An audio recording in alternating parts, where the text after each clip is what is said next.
Good morning, everyone. What a great crowd. Good to have you all here. Jonathan, thank you, and to you and the entire team of Creative Mornings. Can we turn the mic down just a bit? Creative Mornings, it is great that our community has such an incredibly vibrant force like Jonathan and the team are putting events like this together, to draw us together, to have meaningful conversations and to engage. So it's my honor and privilege to be here this morning with all of you and to talk about ethics. Wow, in full disclosure, ethics. I'm a little embarrassed, frankly. It's wasn't that long ago I was doing time. No. I start with a disclosure that, like all of you, I am a sinner. And I mean that sincerely. There isn't a single day where ethics aren't tested, right? And so I don't want to start this conversation by holding myself up as exemplary. But I do think we can have an honest conversation about ethics, and I think it's an important conversation for us to have. And I do feel a little bit like the Unabomber right here. Look, I am all wired up, so if I move around a lot and the sound goes out, forgive me, I'll try to project. So conversation on ethics. What are we going to talk about for the next 30, 40 minutes? Let's talk about what are ethics. Let's get on a common page and understand and discuss what they look like. Where do we learn ethics? How do they infuse? Why do we come at it a different way? How well are we modeling it today across our community in politics and business and elsewhere? Where can we look to for leadership on ethics? An important question. And then as a takeaway here, how do we model the way? How can we use this morning as a way to propel all of us to create a more ethical community? So those are some of the areas I'd love to explore with you. It's meant to be a discussion. It's hard to do with this many people, but please, I feel free to shout out and interrupt as we go. I want to have as much dialogue as possible. Also, a bit of a disclosure: this is going to be a bit of a bummer to start with. Okay, I really worked hard not to make this, the downer story. But defining ethics. Let's start here. If you're my age, this will mean something to you. Anyone know who that is? Dolly, right? I mean, as I was growing up as a kid, this was the ethical story. And I'm not going to get into biomedical engineering and cloning and splicing DNA, but Dolly was kind of my first aha moment of, well, what's this thing called ethics? So how do you define ethics? Anyone? What are ethics? You didn't come here because you didn't know what it meant. What's ethics? Paige. Oh. Do the right thing. Do the right thing. Thank you. Well, great answer, Paige. Do the right thing. All right. What else? Garrett, what are ethics? Difference between right and wrong. Difference between right and wrong. Courage. Courage. Ooh, I like that word. I'm going to use that word later. We all have our definition, right? You just heard 3 definitions, all slightly different, but all largely the same. My definition: the moral principles that govern a person or group's behavior. Okay, that's the frame I'll look through ethics today. Let me ask this: how many of you have a moral code? How many of you have written it down? I see 3 people. Great. Maybe 4. I saw a 4th hand. Let me encourage you to use the time today. You all have something, a phone, a piece of paper. Think about this, right? Why did I come here today? I hope that you will take something positive from this and that we together can build a more ethical community. And I think given the number of people in this room, if we all take action together, amazing the impact we can have, right? So I think about it as stones in a pond. Let's have a ripple effect. Let's have some purpose come out of today's gathering. So think about your ethical code. For me, quite simply, just to offer mine, it's speak truth even when it hurts. Truth is hard, and sometimes it hurts. Speak it. Lead and act with integrity, even when it's not easy. And serve others, even when my own needs are not fully met. Those are the 3 things I tried to do in order to strengthen my moral and ethical compass. And so for me, when I was thinking about this and preparing for today, I thought, okay, when are those moments when your true test of ethics really come to light? Anyone want to offer a thought? When you're scared. When you're scared, when the going gets rough, right? When your ethics are needed the most, that's when they're challenged the most. When's the other moment? When you really can measure the true strength of your moral compass.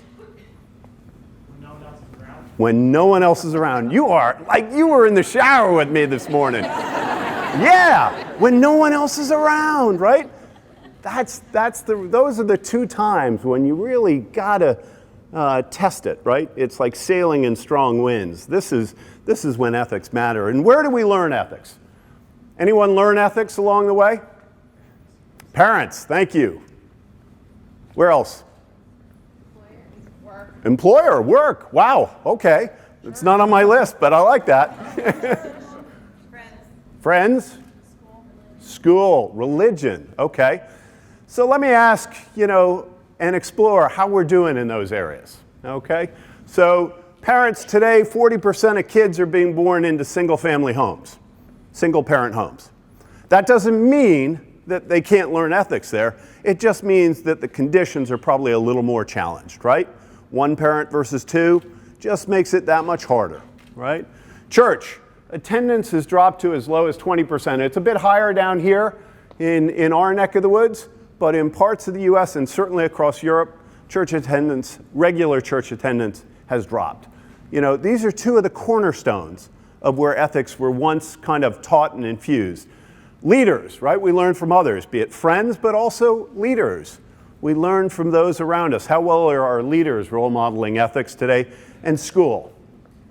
How are we doing in school? How well are we infusing ethics in early curriculum? And how well are we doing it in other places like business schools? Okay, so those are a couple of areas I want to kind of explore, and kind of this book comes to mind. Anyone ever read this book? It was a bestseller about 20 years ago. Everything you need to know you learned in kindergarten, right? And so how well are we doing in North Carolina in kindergarten today? How are we doing? So one of the structural, I bring this up because it's a cornerstone place for where ethics and values are taught. Schools are really important. And unfortunately, if you read this chart, blue is highly effective teachers, right? And the orange is the poverty line.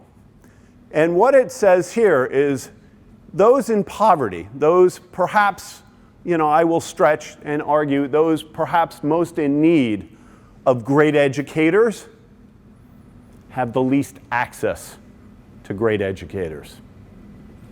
For me, that's a moral failing of our educational system, but it also says to me that we are not grounding ethical and moral conditions in many parts of our state. So, education. Everything I needed to know, I learned in kindergarten. We've got to do a better job here. We've got to raise our game in education. How well are our leaders doing? I think we hit a new tipping point when Joe Wilson called the president a liar. I picked this one because I think for me, it was the first time I ever really heard something that took my breath away. And I went, wow, did that just happen in the United States, where a member of Congress publicly called the president a liar? And I think it was a tipping point because what's happened in the time since then, and this was 2009, I think our political discourse has degenerated, sadly.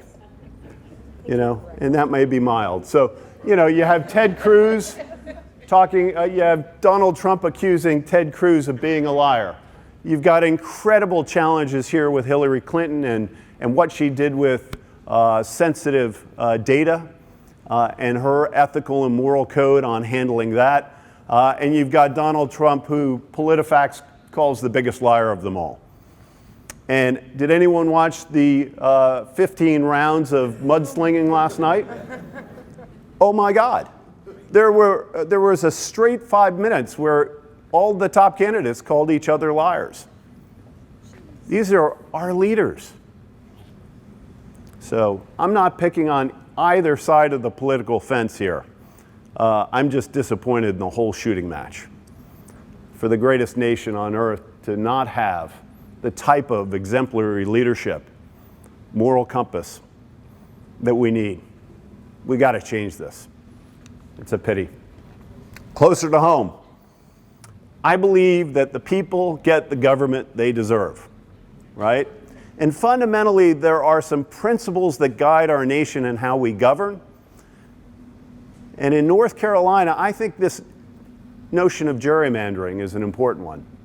I think it's a fundamental ethical question. Anyone else feel it's an ethical issue? A lot of us do. So what are we doing about it, right? Are we, the voters, picking the politicians, or are the politicians picking their voters? I think that's the fundamental question here. So, the people get the government they deserve. We collectively, all of us, have a voice. I'd encourage you to think about how much and how vocal you've been on this issue of gerrymandering, and whether it sits well with you or not, and what you can do about it. Make that part of your cocktail conversation tonight, or some of your actions on social media this weekend. Let's have a dialogue on issues like this and get out there, because if we don't change it, who will? How about business? Are we doing any better on business? So I told you I'm Debbie Downer. Wah, wah, all right? There we go. So we've got education issues, church memberships declining. Our politicians aren't role modeling. How are we doing in business? Volkswagen? Okay. So there's one vote for no. Anyone see the 60-minute story on lumber liquidators? By the way, I could have picked 1,000 companies. I just picked a handful.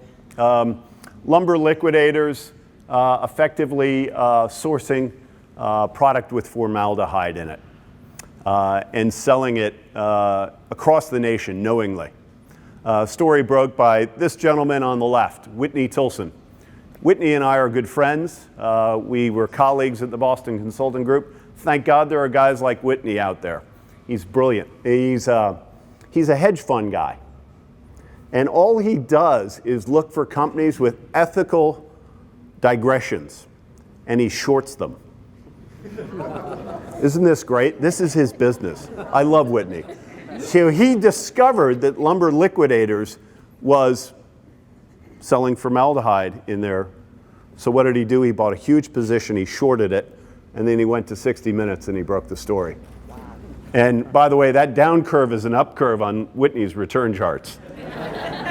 So, there can be some good from these money guys. Volkswagen was mentioned. Do you know Volkswagen is the world's largest car company? Isn't that amazing? Largest car company, huge, right? And yet, how could something so systemic go wrong? This wasn't one person. This was widely known. This wasn't just in Volkswagen, this was in Audi. This was in Porsche. They knew across the system. Their engineers were working this. Who's to blame? Let me shut that off, sorry. Who's to blame here?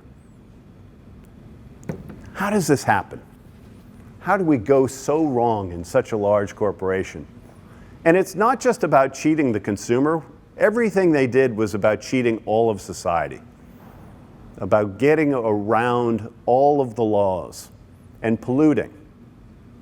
And I'll say this more than once, I think it is a crime that we internalize profits and externalize costs back to society.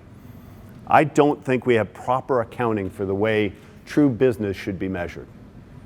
And this is a classic example of internalizing profits and externalizing costs. Should the CEO go to jail? You betcha. We got to send more CEOs to jail. We absolutely do. The fact that during the economic downturn, the CEO of Bear Stearns didn't go to jail, there should have been so many people who should have been held accountable. We are not holding them accountable. Why is it the CEOs and the rich are able to avoid accountability? If we sent CEOs like this to jail, it would lead others to think twice. We are not putting just service against this. And who lost here, by the way? Not only all of us, but think about the millions of shareholders, the pension fund holders, the retirees, the former employees of Volkswagen who worked 40 years, and all of their wealth, kind of half of their wealth evaporating overnight. That's just criminal. Criminal. And then this guy. Oh my God. I thought Joe Wilson blew my mind. Did anyone watch his testimony in front of Congress? I have a clip of it. I'm not going to show it because it makes me sick. This is the guy who basically took drug pricing and jacked it up by 5,000%.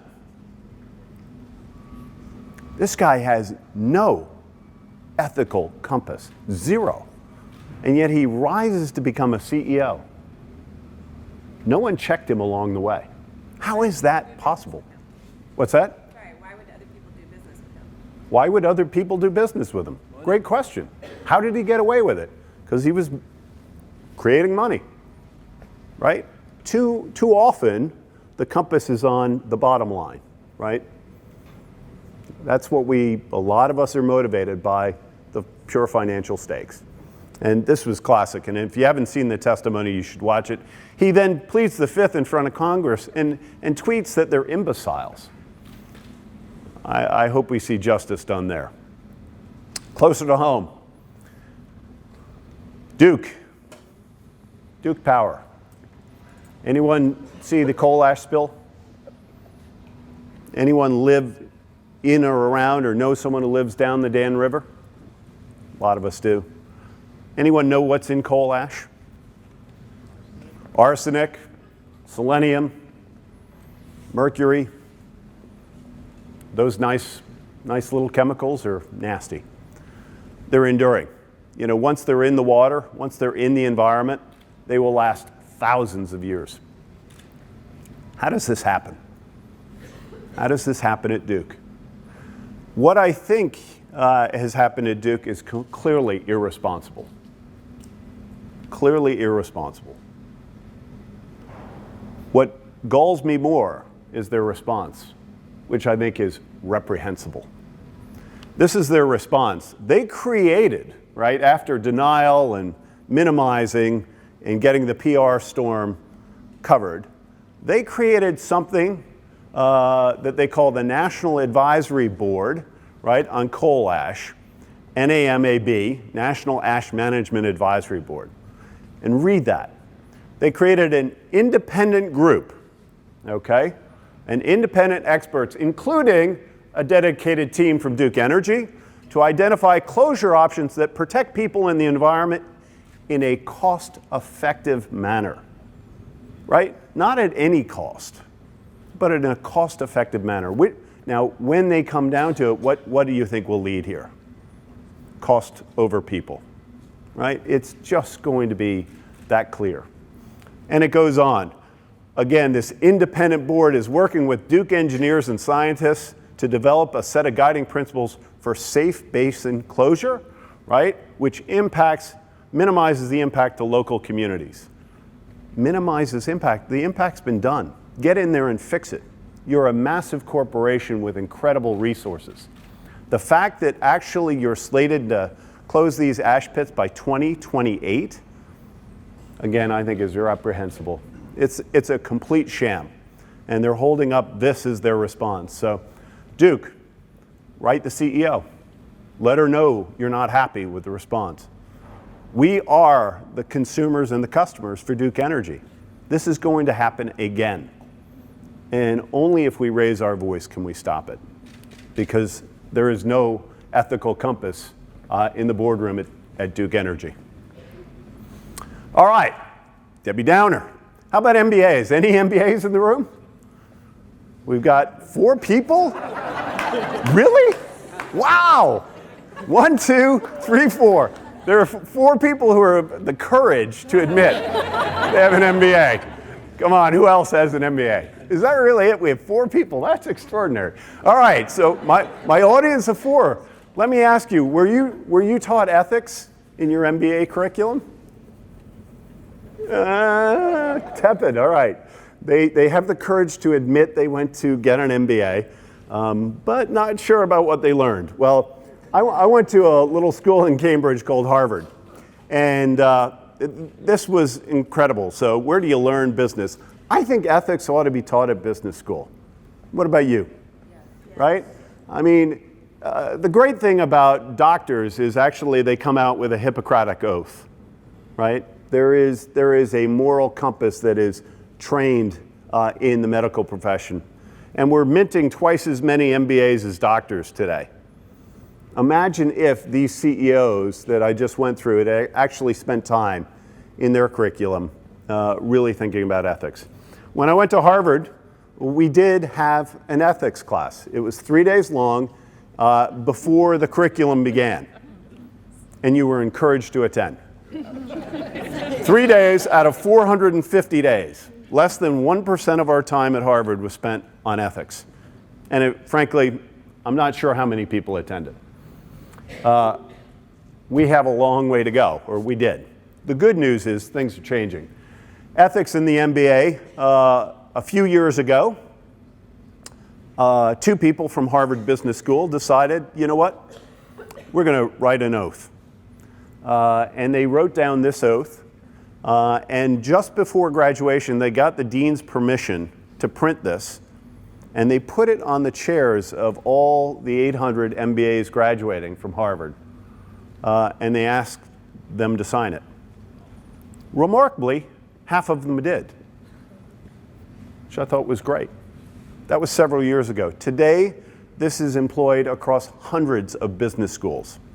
This is being adopted as the MBA, the Hippocratic Oath equivalent for the MBA. This is 2 guys from the Harvard Business School with this idea. You know, we're here for creative discussion, right? This was creativity. This was innovation. This is someone taking a stance. I applaud these guys for doing what they've done, and it's catching on. So how else can we teach ethics in our business schools?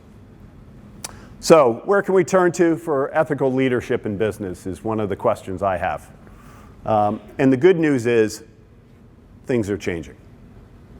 There is hope. And there's a group of companies called benefit corporations. Anyone ever heard of a B Corp? Yeah.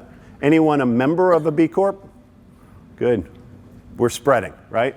So this is what the fundamental principle of benefit corporation is to use business as a force for good, right? It's to think beyond just the maximization of profits. It's about thinking about how we interact in our communities, in our society, in our environment, to use business as a force for good.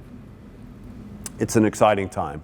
It's a growing movement. In fact, there are now over 1,500 benefit corporations in the United States, and it's a global movement as well, which is really exciting. You probably recognize some of the company's national brands here. Shout out if you're a local benefit corporation. Name of your company?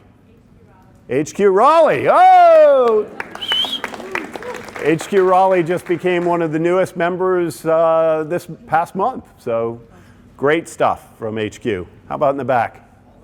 Baldwin and David Baldwin. Yeah. Fantastic. So we have got, I don't remember the exact number, I think it's about 65 today, benefit corporations here in North Carolina. We're trying to build and add more. We want to get to 100. And annually, there's something called the Champions Retreat that the benefit corporations from around the world come and converge for a 3-day dialogue. And they're going to come here to the Triangle this October. Wow. So we are going to host the B Corp Champions Retreat, bring thousands of leaders in to the Triangle, and we're trying to build enough momentum so that North Carolina can proudly represent and have 100 B Corps represented in that community. So we're growing, and we're using the power of business to solve social and environmental problems. And really what we're trying to do in this is reframe what the mission of business is. I believe business is the most powerful force on earth, right? If you think about power, We obviously think about national power or political power, right? But governments are boundaried, right? They're defined and they're boundaried. If you think about a non-boundary political force, the only one is really the United Nations. And let's face it, folks, you know, their influence in the overall scheme of things is pretty darn limited. And yet businesses are truly global today. You know, our top 200 companies in the US have the same economic clout as the poorest 4/5 of all humanity. The top 200 companies have the same economic clout as the poorest 4/5 of all humanity. It's extraordinary, the amount of power. When you think about channeling and harnessing the power of business, business can truly change the world. So how do we use business, the most powerful force on earth, as a force for good?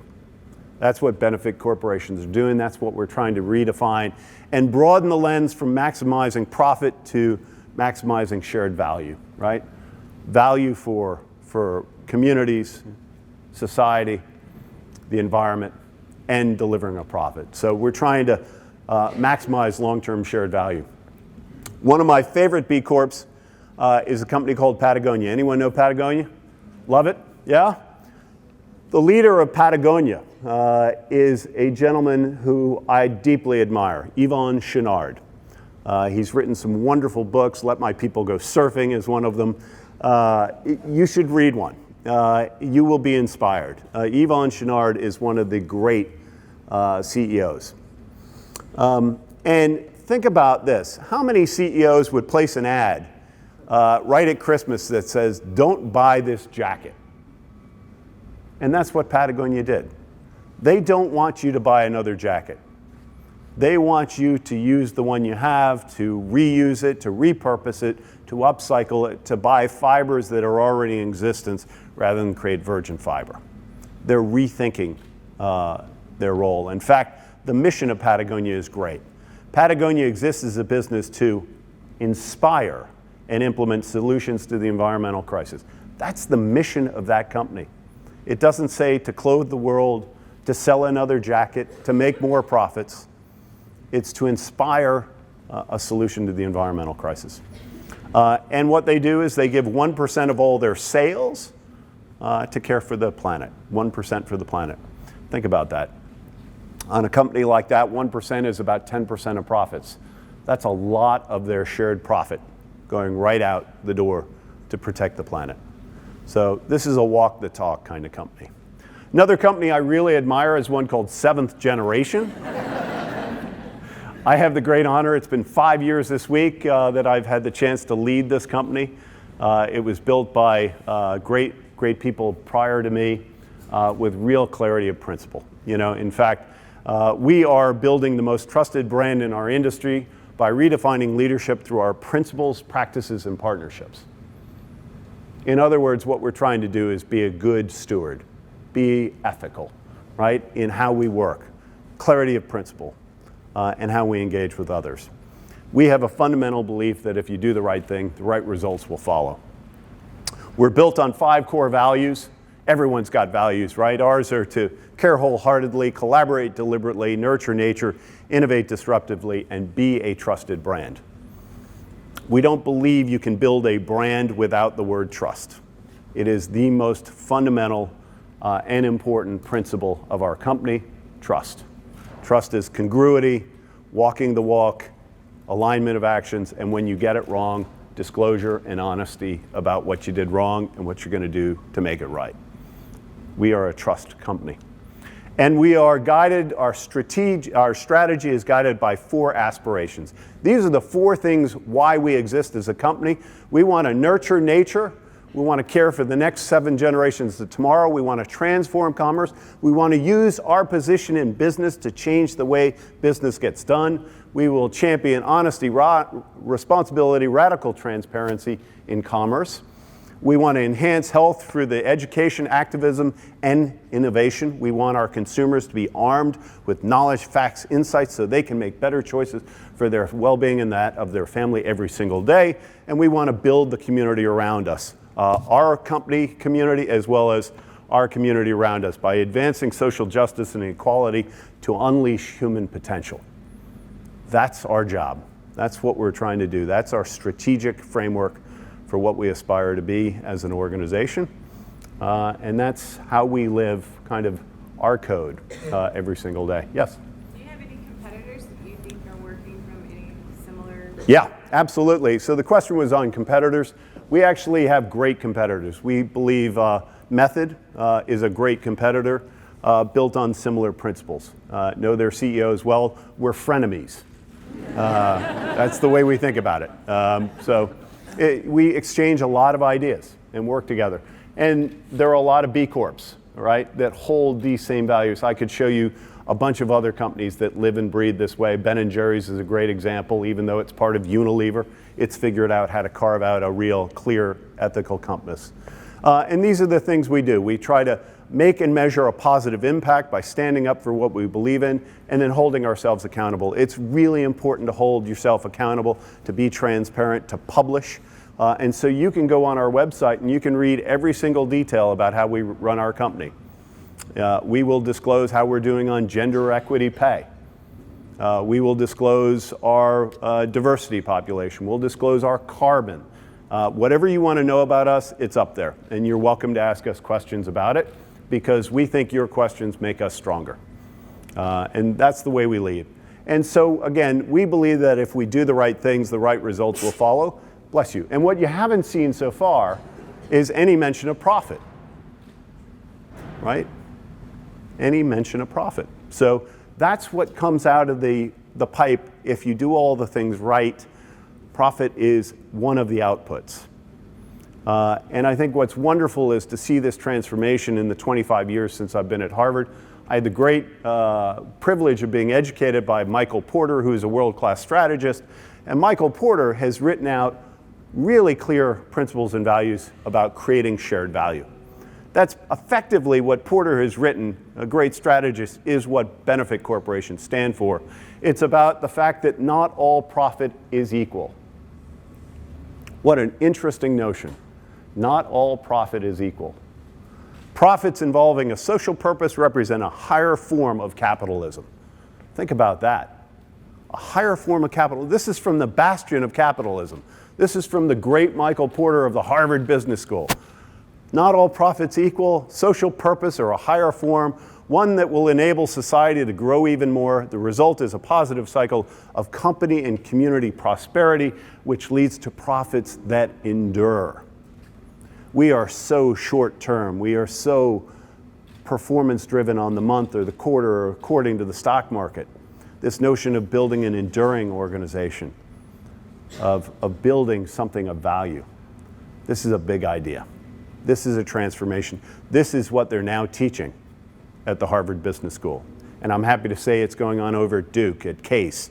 It's happening at UNC. It's happening at NC State. The education that's occurring in business schools today is transforming. And it's exciting to see. We are actually infusing this ethical notion into the curriculum. And it's coming. And it's coming.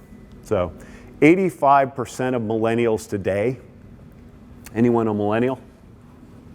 I'm not. 85% of you believe that it is important to work for a company that does some good for society, that creates value in society, that uses the economic engine for the greater good. That's exciting. So when millennials, when the raw material of the workforce demands something different, the leadership will change. Never forget that each and every one of you has a direct influence on your CEO. You have the power to shift your organization, to build your ethics, your principles, and your strategy. You come together, you believe the shared things, make that part of the cooler conversation, and you can drive what Porter envisions. In fact, there's a guy named Stengel, and Stengel looked at 50 purpose-driven companies. Stengel was the CMO of Procter & Gamble, little company. And Stengel did some analysis and said, how well do companies with high social ideas, with purpose at their core, how well do they perform? And what he showed was this, that those companies that have purpose at their heart, that are led by social ideals, outperform the S&P by 400%. Outperform the S&P by 400%. This is not soft stuff, folks. This is real capitalism. This is real performance. You can have your cake and eat it too. You can do good for the community, society around you, and you can make a shitload of money. That's great. That is the engine that will endure, yeah? So I was Debbie Downer to start. I think there's a way forward. This is the good news. In the 25 years since I went to business school, there are new rules to the game. These rules have shifted.